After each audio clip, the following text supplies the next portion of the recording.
Vous savez que c'est le moment de Guillaume Meurice. Ouais, je suis désolé, je vais un petit peu plomber l'ambiance aujourd'hui puisque je vais vous parler de la guerre. Et pas n'importe laquelle, celle qui se joue en ce moment dans la deuxième circonscription de Paris entre Henri Guénaud et Nathalie Kosciusko-Morizet.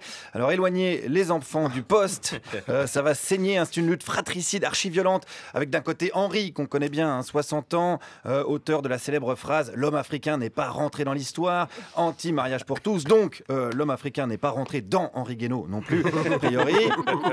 De l'autre côté, Nathalie Kosciusko-Morizet, 44 ans, un mélange de Marie-Antoinette et d'Alain Madelin, qui fume des clopes avec des SDF, entre un sac poubelle et un sac Roger Vivier. Et autour de ces deux belligérants, une population civile sous le choc. Je suis allé ce matin au mépris du danger sur le théâtre des opérations et j'ai rencontré d'abord un rebelle insurgé. Je vote à gauche. D'ailleurs, c'est rare dans cette circonscription. Oui, il y en a quelques-uns quand même. Votez à gauche ou au Parti Socialiste? Je vote pour Marine, oui. Alors, attendez, oui, non, attendez. Non, parce que moi aussi, ça m'a fait un petit haut le cœur. Non, il s'agit de Marine Rosset, voilà, qui est la candidate socialiste. Que tout le monde reste bien calme. C'est tendu, hein, je vous l'ai dit, la situation sur place. On continue avec une habitante qui nous parle de NKM. Oh, elle, c'est le mannequin du coin, quoi. Mais... Vous l'aimez pas trop? Non, elle n'a pas sa place quoi, en politique. Elle veut se montrer, elle parle bien, elle a fait les grandes écoles, tant mieux pour elle. Elle a eu la chance. Elle a du talent, mais pas en politique. Mais en quoi elle a du talent?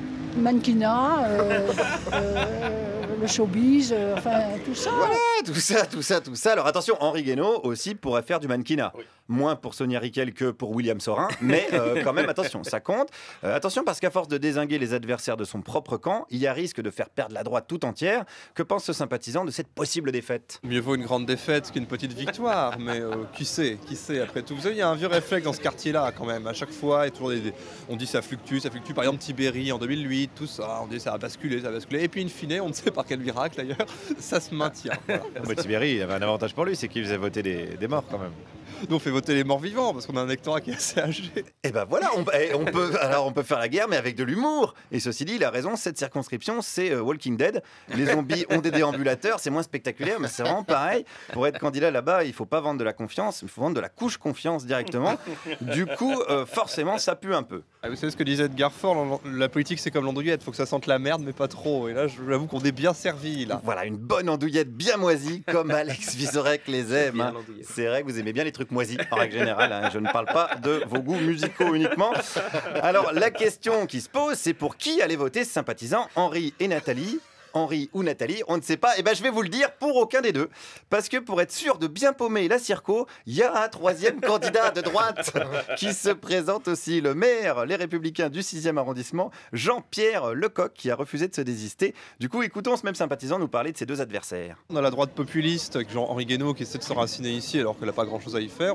Et puis il y a cette espèce de droite, Morito, thé vert, un peu fluctuante, un peu tout ce qu'on veut, avec Kosciusko-Morizet, dont personne ne sait exactement à quoi elle se ramène. En tout cas, c'est pas AOC.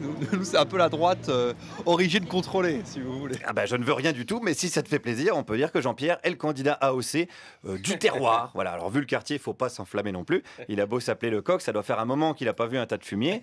Hors des réunions politiques, évidemment, je veux dire. Mais Jean-Pierre, il avait pas mal de militants dans les rues ce matin, assez chaud. Écoutons celui-là nous parler d'Henri Guénaud.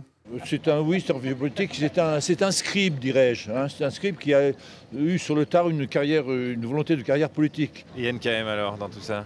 Et NKM, c'est quelqu'un qu'on peut qualifier de parachuté également. C'est une oseuse, malheureusement. Eh oui, je le dis sans acrimonie. Ah, on dirait qu'il y a un petit peu d'acrimonie quand même là. Non, pas du tout. Non. Ça ressemblait quand même pas mal à de l'acrimonie. Hein. Non, c'était un militant passionné, voilà, comme on les aime. Et comme on dit à l'amicale de la masturbation, on n'est jamais aussi bien servi que par soi-même.